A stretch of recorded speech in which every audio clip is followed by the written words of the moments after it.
What's going on, Dan K Show fans? Another day, another Dan K Show. Today, a late night edition for Lucas and I. We're taping a little later than usual, so Dan K had to grab a little extra coffee, a little extra Joe. I'll cover up the logo there, Lucas. We don't want to do anything bad there. Thing number one, let's get into our three things. Three things coming up right now. Thing number one, we got a lot of talk about this past weekend. We had a big-time showcase of some 15U ice hockey talent. Hockey is back with the USPHL, and we're talking all 15U, all things today. Thing number two, we're still missing our countdown clock. Last week, I mentioned how many countdown clocks I've seen on USPHL.com. I see a Premier and Elite and an NCDC season begins in countdown clock still there, but where's the countdown clock to like something cool about Dan K and Lucas Jones? We're going to keep petitioning. We're going to try to get ourselves a countdown clock on USPHL.com. Thing number three. I feel like the new haircut I got here, I feel a little like J.J. Watt boxy head look going on in here, but I'm still happy with it. And we thank Lakeside Square Barber and my man Alan back there for getting the good clip done. Keep getting your haircut there. And with that in mind, I got to go to a man who rocks the flow. This is a man who during quarantine has continued to grow that hair, to grow those locks, and he shows them off for you now. This is my right-hand man. He is my consigliere. He is back fresh off an 11-week vacation to the beaches of Long Beach Island. It is Lucas Jones. Lucas, welcome to the booth. Thank you, Dan. I haven't had a haircut since I believe November at this point.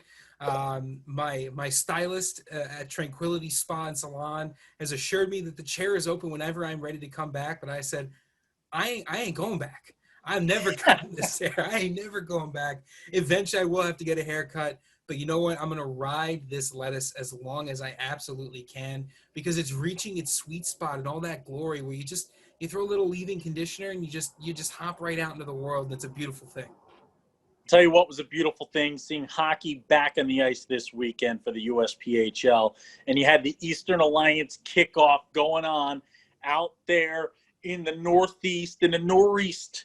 And Lucas, it was a busy Labor Day weekend for a lot of hockey stars. And I think really the bright, shining star of the weekend was the Jersey Hitmen hockey squad, a 26-11 goal differential, 26 goals for 11 goals against on the weekend, and a 4-0 perfect sweep. Yeah, the Jersey Hitmen bring it every year, and this is one of those things that nothing's really ever expected in hockey, especially in the USPHL, Dan, but you sort of always have it in for those Jersey Hitmen. You kind of expect a little bit more out them, and even though they bring in that new group every year, it's still that lineage, still that organizational skill. Essentially what the Hitmen have brought this year to the table, and you can find a lot about this event from the season previews from the USPHL 15U division that Joshua Boyd put up on the USPHL.com website, is that this is essentially another new group for the Hitmen, and they're sort of known for that, especially at this level, and they're bringing in some new talent to really throw this 15U division out into what will eventually become the cold winter, and they did a really, really great job. They practiced well, and I think it showed out there on the ice coming off of an undefeated weekend up in Foxborough. And how about the work of Gary Spungen, the new coach of this Hitmen squad? And how about the work of Dan K saying that so easily for the first time off the cuff on the Dan K Show? Well, Coach Gary here, he got this thing going in a hurry, and they have some veteran leadership that has returned. But there's a ton of new faces there with this Jersey Hitmen squad in Wayne, New Jersey, just 10 minutes down the road from the Dan K Show studios here. And this team came out of the gates hot as a fox in a forest fire. Nobody could hang in with this squad all weekend long, and they are going to be an absolute wagon to deal with all year. Absolutely. And the two other teams that finished pretty close to the Hitmen there, Pal Junior Islanders, Philadelphia Hockey Club. Pal Junior Islanders, I mean, they're right in that Islanders building, and they're feeding some energy from this Islanders team, which has found itself in a position that I originally thought they might be in. And then I let visions of John Tortorella holding up the Stanley Cup cloud my judgment and took them out of their rightful place. But this Pal Junior Islanders team is chock full of talent, and so is this Philadelphia Hockey Club team. And Philadelphia Hockey Club has been a little more established with their success at the 15U level. Obviously, they are the newcomers to the NCDC, and we could not be more excited to see another NCDC team in our backyard and another NCDC team come from a competitive, strong program. This is a squad led by Coach Helkowski. I had a significantly easier name to say than you, Dan, and I still almost muffed the kick. You did well. You got there. I Hey, you got know there. what? It's like the gymnasts. Sometimes they do the backflip and they land and it looks wobbly, but apparently if you say in a certain spot, it's all right. That's it. That's all it is. You just fake it till you make it with some of these names first time through, Dan. But he talks about how he wants his team to play a complete game, and that's what you love to see, because at the 15U level, there's so much skill and there's so much talent, but this is where that discipline is really sort of instilled. It's that idea that whether we're up by 7, down by 7, or in the middle of a 1-1 hockey game, we are playing offense and defense. We are battling in the neutral zone. We are getting to both ends of the ice. If you're giving up in the neutral zone, if you're giving up near the blue line, you are not going to be a part of this Philadelphia Hockey Club or really any of these super competitive 15U squads. Yeah, and you look at the Philadelphia Hockey Club, this is a team that upset the Rockets Hockey Club last year for the 15U title in the USPHL, Lucas. That Rockets team is dominant every year. They're nearly unbeatable. They're as close as you get. And this Philadelphia Hockey Club squad is there, man. This whole organization, as Lucas chalked that up on the yearly tally for Dan's emails going off during a broadcast. I thought it was late enough, and I thought that I had my sound turned off. But as you know, Lucas, my email never stops. Dan K, the talk show host who never sleeps. But we'll never sleep on this Philadelphia Hockey Club team. And Lucas, you talked about them moving into the NCDC this year. The best NCDC organizations, man, it's that cradle to college model, that mantra, the ability to give the guy his first pair of skates and teach him how to skate, teach him how to control the puck, teach him how to get on the ice, teach him how to put it all out there, teach him the way, teach him how to be a professional day in and day out. They work up the ladder. They make their way through the organization and end up at that top level of the NCDC before they move on to play Division I NCAA hockey or wherever they end up in their hockey career, professionally, Division III, Division II, ACHA, wherever they end up. But in the NCDC, these guys who do it right, these guys going through the 15U program right now at the Philadelphia Hockey Club, man, they got D1 written all over them. Yeah, absolutely. And now we get to talk about two teams that I think we need to see some more data points on here, Dan. The Palmyra Black Knights, the Springfield Picks, both going 2-2, as well as the Northern Cyclones. There are three teams we really would like to see some more data on. That split weekend is always interesting because you say to yourself, well, can I look at goal differential? Well, maybe not really. Can I look at, some of the teams that they played this early in the season? Also, maybe not really. So I think in the 15U division, the Northern Cyclones, Palmyra Black Knights, and Springfield Picks are three teams that you're going to want to keep that eye on because these are three strong programs as well. Springfield Picks, I think, known for their ability to really develop talent throughout the system. Palmyra Black Knights, always a force to be reckoned with at these younger levels. They crank goaltenders out like nobody's business, and we saw that last year with 2, maybe even 3 elite goaltenders that they were able to field on their team. And the Northern Cyclones, always in the mix. Just a great interview that the Northern Cyclones put up where they said their NCDC team didn't want to be the Cinderella story anymore. They wanted to be the guys leading the way into the playoffs, and that mentality, that's a trickle-down mentality. Right, the Cinderella story is great for the press. It's great for you and I to be able to cover, but the team itself, they want to be rolling in there at the top of the mountain, and I think that trickles down to the Northern Cyclones in this level as well. I mean, you look at the teams who do it right, the teams who get to the top of that mountain and stay there. A lot of times you start as a Cinderella story. You remember that Golden State Warriors squad? That was like the homegrown bunch, all drafted, all guys that kind of were underappreciated, undervalued, that worked their way up to being a 3-point monster with Draymond Green playing incredible defense day in and day out. And then all of a sudden they became the Monstars, right? And like as they added talent onto what was already grown and homegrown, it just, folks started to say, hey, this is unfair. Well, guess what? That's what happens. That's what you become. Eventually, Cinderella has to become the Monstars, and that's the weirdest version of Space Jam that I've ever created. But I think maybe that's Space Jam 2. Maybe there's going to be Cinderella involved with LeBron and everything going on there. Space Jam 2. keep an eye out. Maybe that was a spoiler from Dan K. I have not been working on the project, though. But, Lucas, I mean, you look at one of the lines that's going to be fun to watch for the Cyclones this year. It's Nick Blanchette, Ben Lees, and Caden Chianchi. And this is the Cyclones mantra. It's development and then moving guys up together. And you've seen it at every level of the game, whether it's the elite with you in the past when you had Danny Woods and Keenan Waters together with all the folks there, and Matty Irwin and the Giordano brothers. Or you get up to the NCDC level and you watch what they've done with Borshov, and you watch what they've done with Bryce DeFazio and some of these great defensemen that they build there, or Roman Lednev last year who just moved on. I mean, you look at what this Cyclones organization does, and they do it right. And these three, Lees, Blanchette, and Chianchi, may keep an eye out for years to come. And then you move down. Lucas, I would be remiss if I didn't talk about the Islanders Hockey Club and head coach Brian Umansky, who I'm pretty sure has a new defensive drills video out, Umansky's defensive hockey drills. And no word yet if Fred McGriff has been signed on to handle the net minding. Well, I can only hope that he brings the trash can out, puts it in net, and makes his kids fire pucks from essentially center field out there. You got 200 feet of space to work. See if you can hit that trash can. I'm telling you, anybody who doesn't get the joke, check out Tom Umansky's defensive drills from back in the day. It's always a fun one. That guy is made. So check out the story, by the way, Lucas. This is for you too. There's a really great story in The Athletic about Tom Umansky from Tom Umansky's defensive drills. That guy is a multimillionaire, man. He had a lot of success. But I just wanted, with that Islanders Hockey Club team, it was a rough weekend for the boys, an 0-4 weekend, but there's some real great talent. They really found a pipeline in Colorado, Lucas. You look at Joey Wainagle, Weston English, and Liam Doherty, man. They have a real pipeline of talent coming from around the country.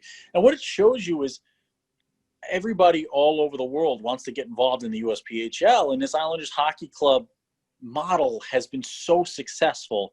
You're seeing the buy-in from all walks. Yeah, and you know what's interesting too is this Islanders Hockey Club team at every level. What do we hear every single year? Well, we lost a lot of guys last year, and we're bringing a lot of guys in this year, and we're a little bit of a rebuilding. Enough. Nonsense. Stop it.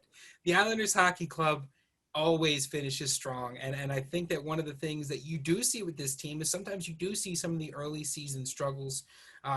This is a little bit of a debut for these guys, right? This is the Islanders Hockey Club continuing to build that cradle of college mentality, recruiting game strong, grabbing some of those Colorado guys. We know there's a ton of great hockey in Colorado. Most recently, a couple teams added to the USPHL from those Western divisions. I think this is going to be a great look for IHC this season. And like I said, 4 games in, right? 4 games in, we've got so much more hockey to play at this 15U division. And we heard it from the fans last year, Dan. They want 15U, 16U, 18U talk. Well, how about almost kicking off the Dan K show with it? How about ending our summer season of episodes with a little 15U talk, easing us in to the regular season episodes? And I guarantee with the way that some of these games were going, some of the highlight videos being posted to Twitter, we'll be covering these squads a lot throughout the year. That's it. We're going to be covering you all season long. If you want us to talk about yourself or your 15U hockey player, reach out to us, www.dankshow.com. Contact us there, or you can tweet, Facebook message, Facebook comment. You could go on, I don't know, we don't have a LinkedIn, Lucas. You can go on Instagram. You can comment there. That's at @the_Dan K Show on all of those. Remember, keep watching the Dan K Show, because coming up next, Lucas, I think we're going to do a little more premier discussion. You are watching the Dan K Show. Everything USPHL, from the NCDC to the Premier and Elite Leagues. The Dan K Show with Dan K and Lucas Jones. Welcome back, hockey fans. Now, we did a deep dive into the Premier last week's show, but we didn't necessarily get to the entirety of the league. Now, I mean, you might say that that's because there's 856,000 teams in the Premier Division that span the entirety of the contiguous 48 states. We still haven't hit Alaska and Hawaii yet, but I wouldn't be surprised if by next season, Dan, if we got to go to Hawaii to cover a hockey game, I mean, that's where the job takes us. I don't know if there's ice out there, but if they build it, we will come. That's basically how we work at this point. Our goal is to cover every bit of hockey around the country at every level of the game. That's what makes the game better. Put the spotlight on the players. Players first, players always. The Dan K Show. That's right. And we're continuing that trend by talking about two divisions that didn't get a little bit of love last week. That's the Florida and the Great Lakes division. Dan, I want to start in the Florida division because the Tampa Bay Juniors have been hosting some intra-squad matches, and they're right up your alley because the score got into the double digits a little bit for these two teams, and that makes a lot of sense for the Florida division because the Florida division, I think we talked to some coaches last year, and they wanted to bring in more of that offensive presence this season. I'll tell you what, man, it has been an absolute playpen for offensive players, man. The lights have been out. I don't know if anyone, by the way, I don't know if any of our Dan K Show fans go back far enough to remember when these guys were on the show, but I've been getting ready to move out of this Dan K Show studio into a new Dan K Show studio, and these guys showed up again. These are our old Hippo flashlights. Lucas, you remember these guys? Yes, I distinctly remember that. The Hippo flashlights. They do. And then this was when we got these gifts from the fans. We got these guys, which I don't like as much. But the spotlight, I will tell you, as I went to that crazy aside, the spotlight of these 4 flashlights should have been on Tampa all weekend long because no one's going to be asking Tampa who this year down in that Florida division. They're going to know exactly who is coming to town. What they do out there in Tampa is just so well done. It is day in and day out. They get the job done. They play fast. They develop talent. And I will tell you what, if this team ever gets out of the gates quickly, every year they are so young and talented, and they move so many guys on to the next level that day one, they're always a little bit slow because they're trying to figure it out. They're fast on the ice, but they're still getting used to the game, the physicality of some of these bigger teams in the Florida division, and just how talented it is down there in the Florida and Southeast divisions. And it's always getting their feelings straight, getting the bearings straight before they really get kicking. If this team ever starts off a season hot, watch out because they might be a number 1 seed heading into nationals, ready to take on the world. And we saw it. We saw what happened in the Elite after a slow start 2 years ago, only because of youth again. That youth started to grow because they work so well. They create so much talent in Tampa. They led themselves all the way to a title, beat who I thought was an unbeatable Cyclones team that year, nearly beat a nearly unbeatable Generals team that year. What a job they do in Tampa. I can't wait to see how they match up with everyone this year. Absolutely. And, with some of the content, too, the Florida Eels are putting out a little bit of a hype video you can catch on USPHL.com. The Florida Junior Blades have just absolutely launched themselves into the social media verse. They're doing such a good job with that new group out there, new coaching staff, which you can go back to some of our older summer episodes. You can catch our interview with that Florida Junior Blades group. The Charleston Colonials, new coaching staff as well, but that same fire, that same energy. We got to meet up with a couple of those coaches at the various events this summer. They're excited about that new team.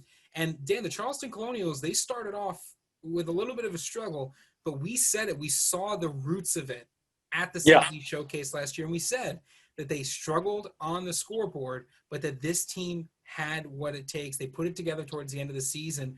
I'm expecting to see a little bit of that late season energy kind of carry over into this year. Well, again, at that elite level last year, they were such a young squad. They're going to be young again, but they're starting to move those guys through now. They're getting them the experience. They're building that organization. And it is just – it's such a great job they do there in Charleston. I mean, from the jerseys themselves and how good the logoing looks and the work they do in the marketing game to what they're doing on the ice down there. There's just no one down in this Florida division doing it wrong. I mean, you look at the way they're all doing it. The Junior Blades are on the up and come. The Florida Eels are every year an absolute juggernaut down there in Florida, man. The Scarpacci's never sleep. They never, ever sleep. Nick Rush never sleeps, man. This guy's working every single day. And Nick, I don't know. I know I saw Nick was he just mentioned that it took him about 30 takes or whatever to make a 2-minute video, a social media recap for the Florida Eels. And Lucas, all I can remember, I almost reached out to him and said, don't worry about it. Somewhere Lucas has a video of me acting natural on take number 98.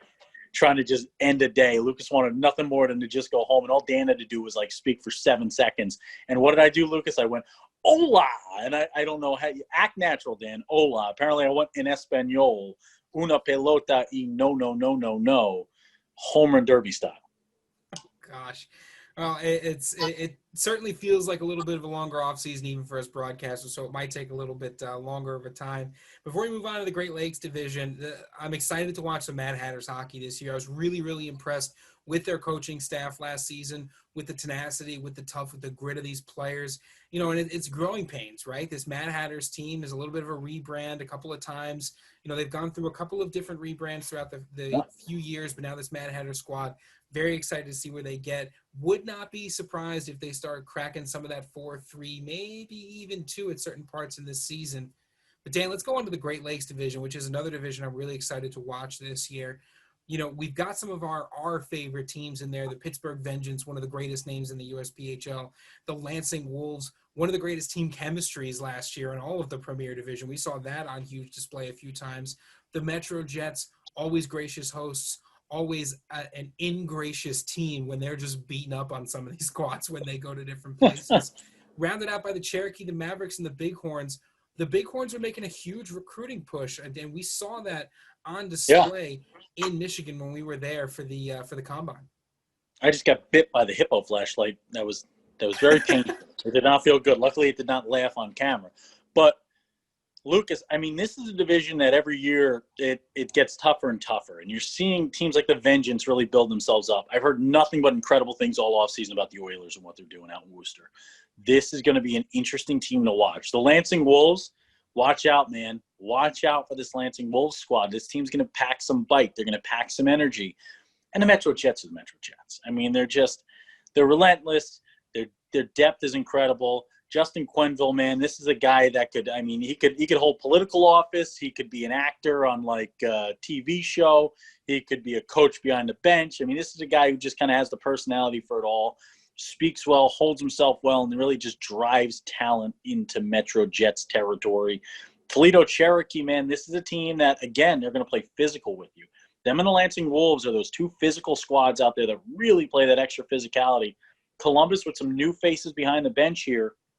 It's going to be a big year. They're a big recruiting year. They're taking on that Division I mentality, trying to really provide that experience to their players. They're focused in and ready to go. And like you said, Lake Erie, man, this is a team that has been hot on the recruiting trail, trying to build that next big Great Lakes squad. I'm excited to see what the Toledo Cherokee can bring to the table. We saw them play a game last year, Dan, against the much-feared Richmond Generals, and they were competitive in that game up until the Generals did what the Generals do. They take a 2-goal lead, and they hunker down on defense, and they lock up that neutral zone. They keep dumping the puck. But the Toledo Cherokee, you talk about seeing the roots, seeing the foundations. Toledo's been active. They've been recruiting. Their social media game's on point. This is a team looking to make a huge, huge splash in the Great Lakes Division this season. You want to make a huge splash in your hockey playing career and in your recruiting profile? Well, head on over to EliteJuniorProfiles.com. That's EliteJRProfiles.com. Partners with the Dan K Show, and I'll tell you what, a one-stop shop for everything your athlete needs or you yourself need as a player to get yourself in the right place, to get yourself in front of the right eyes. What's it, Lucas, that you said? You can have a car if you can really put a fun paint scheme on it or a bright paint scheme. It helps it stand out a little bit more on the highway, and that's just what Elite Junior Profiles is doing for you. Welcome to the Empty Net.